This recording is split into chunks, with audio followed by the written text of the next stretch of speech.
Il existe de nombreuses vidéos sur YouTube qui parlent de l'enfer, de ses peines éternelles, de ses conséquences irréversibles. Mais beaucoup ne demeurent qu'en surface et réfèrent peu à la doctrine pratique. Pour bien comprendre les conditions essentielles au salut de l'homme et le fondement de la justification, qui se définit comme le processus par lequel une personne est rendue juste aux yeux de Dieu, il faut d'abord saisir en quoi notre Seigneur Jésus-Christ est la cause satisfactoire et méritoire de notre sanctification. Pourquoi on dit « Nul ne vient au Père que par lui ». Pour commencer, il faut savoir que Dieu, en créant le premier homme, l'a établi dans la justice et dans la grâce. Il était son enfant, son héritier. Mais quand Adam a désobéi, dès lors, il a perdu pour lui-même et ses descendants le droit à cet héritage, à la vie éternelle. Ainsi, en plus de partager sa disgrâce, ses enfants sont également devenus captifs de l'empire du démon. Quand Jésus apparaît à Saint Paul, il le rappelle clairement. Je t'envoie pour ouvrir les yeux des nations païennes, afin qu'elles reviennent des ténèbres à la lumière, de l'empire de Satan à Dieu, et qu'elles obtiennent, par la foi en moi, la rémission de leurs péchés et une part d'héritage avec les sanctifiés. Il nous arrive d'entendre des gnostiques et des adeptes du Nouvel Âge s'opposer à cette notion de péché originel. Ils n'y croient pas, ça les embête. Mais en réalité, le problème, c'est la conception erronée qu'ils en ont.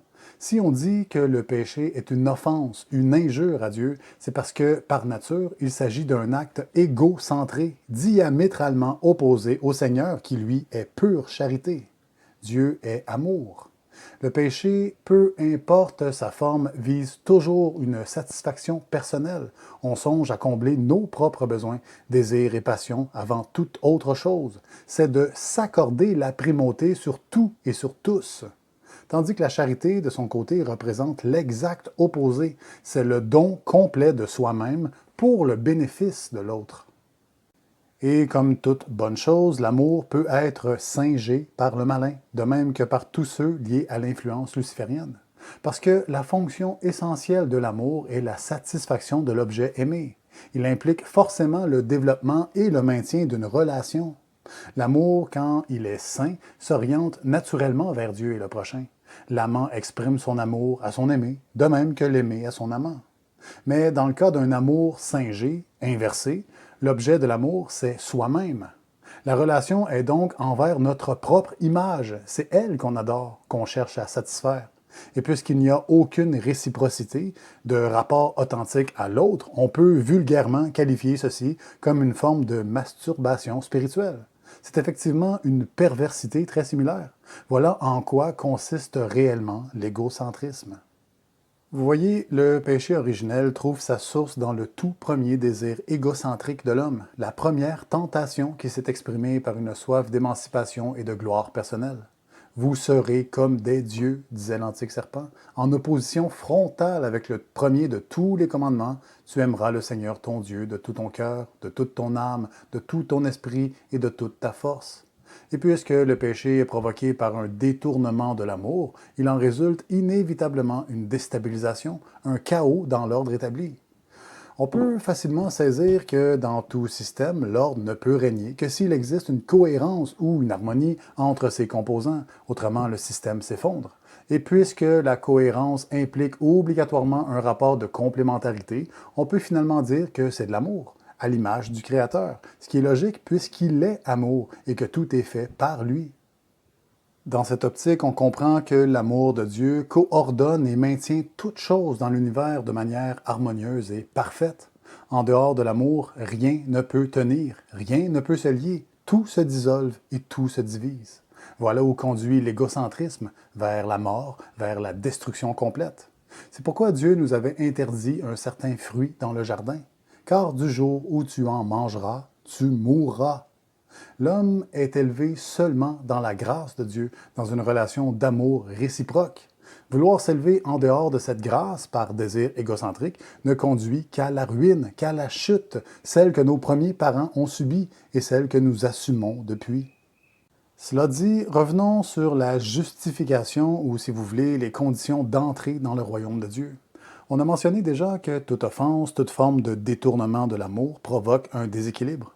Maintenant, il faut savoir que ce déséquilibre ne peut se rétablir que par une équivalente expiation. c'est la justice qui l'exige. Et voilà précisément le problème de l'homme. Étant une pauvre créature limitée, comment pourrait-il rétablir une malice perpétrée contre un être dont la nature, elle, est illimitée? Jamais justice ne peut être rendue et l'homme est placé dans une situation d'éternelle redevance. Le salaire du péché, c'est la mort, mais le don gratuit de Dieu, c'est la vie éternelle en Jésus-Christ notre Seigneur. Voilà le point important à comprendre. Une satisfaction, pour être adéquate, doit égaler l'offense commise parce que la gravité d'une injure se mesure à la dignité de la personne offensée.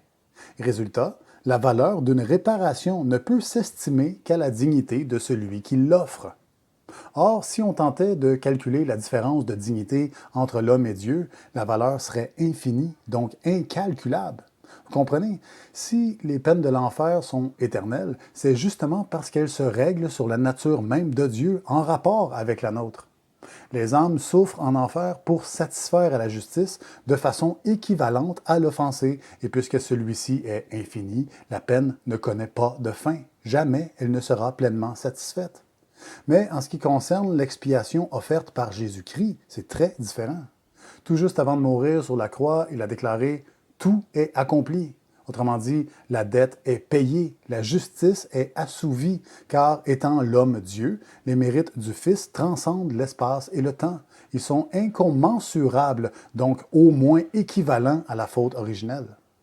Il faut vraiment comprendre que par le seul péché d'Adam, nous étions tous condamnés avant même de naître. Mais puisque le Seigneur est pur amour, il a voulu que tous les hommes soient sauvés et parviennent à la connaissance de la vérité. Alors il a décrété que le rachat de l'humanité ne serait opéré que par une satisfaction égale au droit de sa justice infinie et que cette satisfaction serait donnée par le sacrifice sanglant d'une victime qui se substituerait librement et volontairement à l'humanité pécheresse. Comme par une seule offense, la condamnation a atteint tous les hommes, de même, par un seul acte de justice, la justification qui donne la vie s'étend à tous les hommes. De même, en effet, que par la désobéissance d'un seul homme, tous ont été constitués pécheurs, de même, par l'obéissance d'un seul, beaucoup seront constitués justes.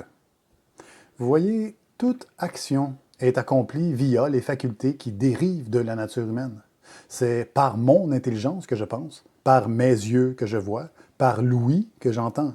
Mais finalement, toutes ces actions sont rapportées à ma personne. C'est moi qui pense, qui vois et qui entend. En Jésus-Christ, la nature humaine est unie au Verbe, la deuxième personne de la Sainte Trinité. Quand Jésus parle, mange, travaille ou encore enseigne, souffre et meurt, c'est à travers sa nature humaine qu'il expérimente toutes ces choses. Mais finalement, ces actions appartiennent à sa personne divine à laquelle son humanité est unie. C'est bien le divin qui agit et opère par la nature humaine. Alors, toutes les actions de Jésus accomplies dans son humanité, même les plus infimes, banales et ordinaires, sont en réalité attribuées au Verbe. En conséquence de quoi, elles possèdent une valeur inestimable au regard de notre Père dans les cieux, puisqu'elles se mesurent à la dignité éternelle de celui qui les offre. Voilà en quoi Jésus est réellement le Sauveur, le Rédempteur. Il a offert une expiation de valeur infinie pour une faute dont la portée était également infinie. Mais lui, il a été transpercé à cause de nos crimes, écrasé à cause de nos fautes. Le châtiment qui nous rend la paix est tombé sur lui, et c'est par ses blessures que nous sommes guéris. On se rappelle bien ce verset de l'Évangile de Jean, l'un des plus connus dans l'Église. « Car Dieu a tant aimé le monde qu'il a donné son Fils unique, afin que quiconque croit en lui ne périsse point, mais qu'il ait la vie éternelle. » Toutefois, croire en Jésus-Christ ne se limite pas à une simple reconnaissance de sa majesté, comme le faux dogme protestant du sola fide. Suivre Jésus, c'est renoncer à soi-même et porter sa croix. Croire, c'est de développer une relation intime et réciproque d'amour avec le Seigneur, ce qui implique nécessairement un délaissement des passions de la chair, des attraits du monde et des tentations du démon. Croire, c'est aimer sainement, non de manière singée ou détournée. La pratique chrétienne, c'est la charité sous toutes ses formes, ce qui est en totale opposition avec l'égocentrisme luciférien. On ne peut servir deux maîtres, l'ego et Dieu. Il existe une inimitié entre les deux et il faut choisir. Mais puisque nous appartenons vraiment à Dieu, la relation à l'ego est adultère en quelque sorte spirituellement et devient donc une cause de divorce avec le ciel. En perdant l'alliance de la grâce, nous perdons aussi la rédemption qui venait avec. Nous n'appartenons plus à la famille céleste. Ce n'est pas en me disant « Seigneur, Seigneur » qu'on entrera dans le royaume des cieux, mais c'est en faisant la volonté de mon Père qui est dans les cieux. La seule manière d'être justifié devant le trône éternel, c'est par la présence du Christ en nous. Autrement, nous sommes condamnés. C'est exactement ce que rappelle le Seigneur ici. Celui qui croit en lui n'est point jugé, mais celui qui ne croit pas est déjà jugé parce qu'il n'a pas cru au nom du Fils unique de Dieu. C'est vraiment la grâce sanctifiante qui nous rend semblables au Fils, et c'est uniquement par elle que nous pouvons accomplir des œuvres déiformes, faire la volonté du Père. Et mis à part le don gratuit de Dieu, ce qui rend propice l'accroissement de cette grâce en nous, c'est, à l'exemple du Fils, par un sacrifice volontaire, un détachement et une humilité motivés par la gloire et l'amour de Dieu. Nous savons que notre vieil homme a été crucifié avec lui, afin que le corps du péché fût détruit, et que nous ne soyons plus esclaves du péché. Car celui qui est mort est affranchi du péché. Or, si nous sommes morts avec le Christ, nous croyons que nous vivrons aussi avec lui. Celui qui aspire à vivre dans le Christ Jésus doit diriger chaque jour sa volonté à faire ce qui plaît à Dieu, à la hauteur des grâces qu'il a reçues. On se souvient que le triomphe total ne nous appartient pas, c'est Jésus le vainqueur, mais il nous revient toujours de combattre. Le croyant doit se servir de chacune des épreuves, de considérer chacune des difficultés comme des occasions de faire la volonté de Dieu et d'accumuler des trésors dans le ciel. Ce sont nos luttes qui témoignent de notre foi. C'est avec nos sueurs, nos larmes et notre sang, au sens réel ou symbolique, que Jésus inscrit notre nom au livre de la vie. Par la folie de la croix, nous sont attribués les mérites infinis du Verbe incarné, et alors seulement, la dignité de celui qui offre devient égale à la dignité de celui qui reçoit. La dette est payée, tout est accompli. On échappe au châtiment éternel et on nous ouvre les portes du ciel.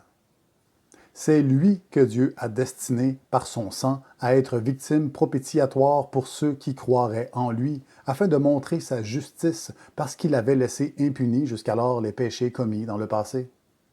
Ayons toujours la ferme et sincère volonté de se conformer à la doctrine du Christ, être fidèle à sa seule Église, de tout notre cœur et de toute notre âme. C'est la persévérance dans la foi qui compte. L'amour n'existe pas sans sacrifice et le sacrifice n'existe pas sans l'effort. Sur terre, c'est la croix, au ciel, c'est la joie. Gardez courage et persistez obstinément jusqu'à la fin. Alors vous pourrez dire avec saint Paul, « J'ai combattu le bon combat, j'ai achevé la course, j'ai gardé la foi. » Si cet enseignement de l'Église vous a interpellé, partagez cette vidéo au plus grand nombre et que Dieu vous bénisse tous.